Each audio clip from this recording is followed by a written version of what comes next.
Halo semua, balik lagi di channel Boknime. Sebelum kita mulai, klik tombol subscribe dan aktifkan lonceng notifikasinya supaya kalian tidak ketinggalan info dan teori terbaru mengenai One Piece. Sekarang lanjut ke pembahasan. Full One Piece chapter 1141 telah muncul di berbagai forum. Pada video kali ini, channel Boknim akan menjelaskan berbagai hal menarik pada chapter tersebut. Cerita dimulai dengan memperlihatkan Rod dan Nami yang berpisah dengan Luffy dan Zoro dari Kastil Aurus. Luffy dan Zoro menuju ke dunia bawah, sedangkan Nami dan Rod pergi ke desa barat menggunakan kapal awan sambil membawa dua raksasa penjaga yang sedang terluka. Di tengah perjalanan, Nami mengeluh karena dia sama sekali tidak menemukan harta karun di kastil tadi, padahal dia sangat ingin mencari benda-benda berharga dari sana. Rod pun menenangkan Nami karena dia tidak mau niat Nami untuk mencuri harta terdengar oleh para raksasa penjaga. Kemudian beralih ke Ripley dan Franky yang masih melanjutkan penjelajahan untuk mengeksplorasi pohon Adam. Franky mengatakan bahwa ternyata ada lebih banyak hal yang bisa dia lihat dari pohon Adam. Ripley menjelaskan selama ini para raksasa telah tinggal di cabang-cabang pohon Adam yang sangat besar, itulah mengapa ada berbagai peninggalan sejarah yang berharga di masing-masing cabang pada pohon tersebut. Tiba-tiba, Franky melihat ada sebuah cabang pohon besar yang telah ditebang. Franky lalu bertanya tentang cabang yang ditebang itu. Ripley menjawab dulu pernah ada sebuah desa bernama Haugen di cabang itu. Namun suatu ketika petir yang besar menyambar dan mengakibatkan kebakaran yang sangat parah. Menurut Ripley, hal unik dari cabang-cabang pohon Adam adalah ketika ada cabang terbakar, maka itu tidak bisa dipadamkan, sehingga untuk mencegah api menyebar ke berbagai cabang lain, cabang tempat desa Haugen berada pun harus dipotong. Franky mendengar itu dengan penuh perhatian dan berkata bahwa hal tersebut pasti sangat sulit untuk para raksasa yang tinggal di sana. Dia juga bilang sebagaimana legendarnya pohon Adam, dia memang dapat memaklumi ketika ada hal-hal yang tidak terelakkan di sana. Ripley pun berkata bisa dibilang kelemahan dari Elbaf adalah api dan petir yang bisa menyebabkan kebakaran besar. Cerita berpindah ke desa barat, Nami sudah tiba di sana dan dia bergabung ke dalam pesta. Dia pun bertemu dengan Usopp yang sudah sangat mabuk. Usopp bertanya, Nami dari mana saja, serta dia juga ingin tahu kemana Luffy dan Zoro pergi. Nami menjawab mungkin mereka berdua sedang menjelajah. Jadi Nami memutuskan untuk merahasiakan bahwa mereka berdua sedang menuju ke tempat Loki. Setelah itu Jarul datang ke meja mereka. Usopp pun meminta Jarul untuk melihat Nami yang dia perkenalkan sebagai seorang navigator. Jarul lalu memuji kecantikan Nami sehingga Usopp pun bertanya seperti apa tipe wanita Jarul. Dengan antusias, sang raksasa legendaris itu menjawab dia suka wanita yang lebih tua. Usopp pun melompat dan memukul kepala Jarul sehingga Jarul menjadi kesakitan. Usopp berkata mana ada wanita yang lebih tua dari Jarul. Bila kita ingat kembali, usia Jarul sudah 480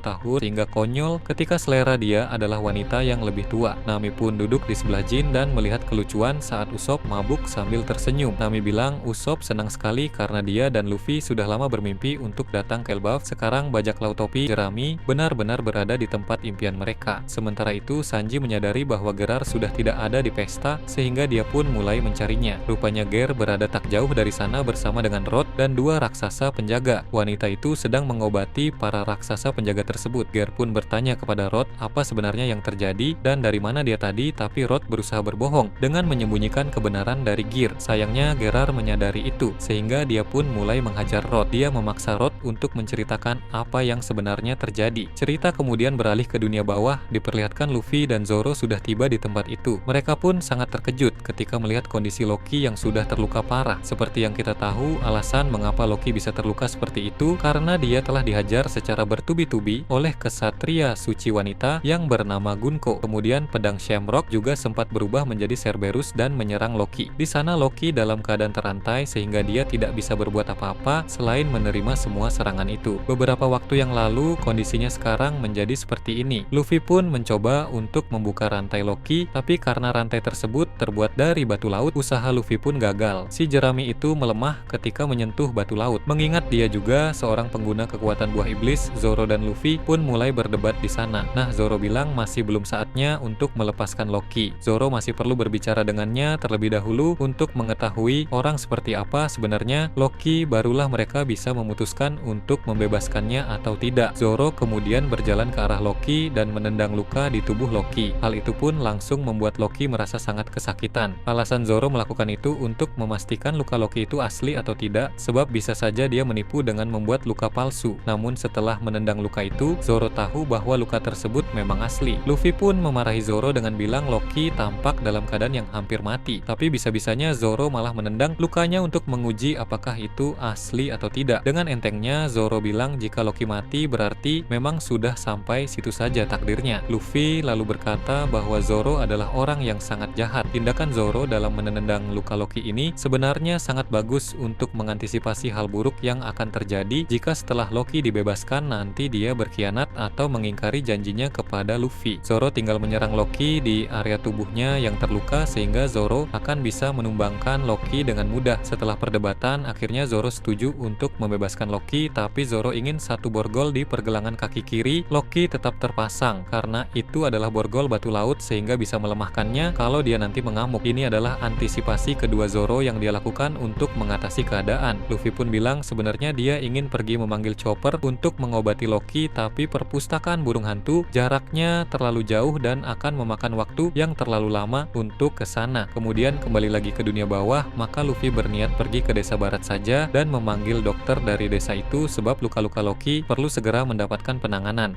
Zoro pun bilang itu bukan ide yang bagus sebab mereka sudah dengar sendiri bagaimana penilaian para raksasa terhadap Loki. Jadi jika para raksasa tahu bahwa Luffy dan Zoro membebaskannya, maka bajak laut topi jerami bisa diusir dari Elbaf. Namun Luffy tidak peduli karena dia merasa harus segera memanggil dokter agar Loki tidak mati. Dia juga bilang dia harus mencari daging untuk Loki karena memakan daging sangat bagus untuk pemulihan. Dengan entengnya Zoro menunjuk ke arah hewan-hewan buas yang mati akibat ulah dari kesatria suci. Zoro bilang di sini banyak daging sehingga Loki bisa memakan mayat-mayat hewan itu. Luffy pun kesal kepada Zoro karena Luffy tahu bahwa hewan-hewan buas itu telah dianggap teman oleh Loki sehingga mana mungkin dia mau memakannya. Saat Luffy baru mau pergi ke desa, tiba-tiba ada sebuah kapal awan yang jatuh dari atas. Rupanya kapal itu berisi Hajrudin dan para krunya dalam bajak laut New Giant Warrior, bahkan terlihat Sanji juga ikut bersama dengan mereka. Mengapa mereka bisa jatuh dari atas? Karena mereka datang terburu-buru ke dunia bawah sehingga mereka menaiki kapal awan bukan melalui jalur normal. Tak heran mereka terjatuh karena di dunia bawah tidak ada lagi awan untuk membuat kapal itu terbang. Terjatuh dari ketinggian seperti itu bisa membuat para raksasa langsung mati, tapi untung saja Luffy segera beraksi. Luffy memakai teknik Gomu Gemu Nafusin untuk membuat perutnya menjadi seperti balon yang sangat besar sehingga mereka terjatuh di perut Luffy lalu memantul dengan sangat keras, kecuali Sanji dan Ger yang tidak mengalami nasib serupa. Mereka yang terpantul di perut Luffy pun terlempar cukup jauh, tapi mereka bisa kembali lagi ke sana dan bertemu kembali dengan Luffy. Kemudian Hajrudin meminta Luffy untuk memikirkan kembali keputusannya membebaskan Loki. Hajrudin mengingatkan betapa kejam dan berbahayanya sosok Loki itu. Menurut Hajrudin, Loki adalah orang yang sangat licik dan tidak bisa dipercaya. Dia merupakan tipe penjahat yang tidak pantas dikasihani. Hajrudin bilang begitu karena dia sudah mengenal Loki sejak masih kecil. Kalau Loki mengatakan sesuatu yang menyenangkan itu pasti karena dia memiliki rencana jahat yang tersembunyi. Hajrudin menjelaskan Loki adalah musuh bagi dunia. Zoro pun bilang sepertinya sudah agak terlambat untuk itu. Hajrudin bingung lalu bertanya apa maksudnya. Ternyata Loki sudah terlanjur bebas. Pada halaman ganda yang epik diperlihatkan Loki telah bangun dan berdiri di hadapan Luffy dengan memasang wajah yang sangat marah. Di pergelangan kirinya masih ada borgol batu laut yang terpasang. Saat menampilkan Loki berdiri, kita bisa melihat ukurannya yang sangat besar. Luffy tampak seperti semut di hadapan Loki yang berdiri. Hajrudin dan kawan-kawan pun terkejut melihat itu. Luffy juga kaget karena dengan kondisi luka yang dialami oleh Loki, dia seharusnya pingsan seperti tadi. Namun rupanya dia sudah sadar dan bisa berdiri tegak. Daya tahan tubuh Loki rupanya jauh di atas rata-rata, bahkan di antara para raksasa pun daya tahan tubuhnya jauh lebih kuat. Luka-luka di tubuh dan juga satu borgol batu laut yang masih terpasang di pergelangannya tidak membuat Loki menjadi lemah. Dia bisa berdiri tegak dengan memasang kuda-kuda yang siap untuk menyerang. Di sisi lain, Hajrudin pun menatap Loki dengan tatapan yang menantang. Sepertinya ada dendam yang mendalam antara Hajrudin dengan Loki. Sementara itu, Loki mengambil senjata berupa palu dari punggungnya dan mulai tersenyum jahat. Hajrudin pun berteriak kepada semuanya untuk menjauh dari Raknir. Raknir secara harfiah berarti petir besar, mungkin itu nama senjata Loki atau nama salah satu teknik yang akan dia gunakan. Hajrudin pernah melihat serangan Loki itu saat di masa lalu, sehingga dia paham serangan Raknir milik Loki itu memiliki daya hancur yang sangat besar. Jadi membebaskan Loki rupanya bukan keputusan yang bagus. Namun kita bisa cukup tenang karena di sana ada Luffy, Zoro dan Sanji. Trio monster bajak laut topi jerami itu tentu tidak akan membiarkan Loki mengamuk seenaknya. Terutama untuk Luffy, sebesar apapun serangan petir yang dilancarkan oleh Lucky tidak akan berpengaruh kepada Luffy karena Luffy memiliki tubuh karet. Zoro dan Sanji juga sudah terbiasa dengan serangan petir besar. Zoro pernah merasakan serangan petir Big Mom dan Sanji pernah pernah merasakan serangan petir Enel. Jadi ini bukan kali pertama mereka menghadapi serangan petir besar, sehingga mereka tidak perlu khawatir dengan serangan petir Loki.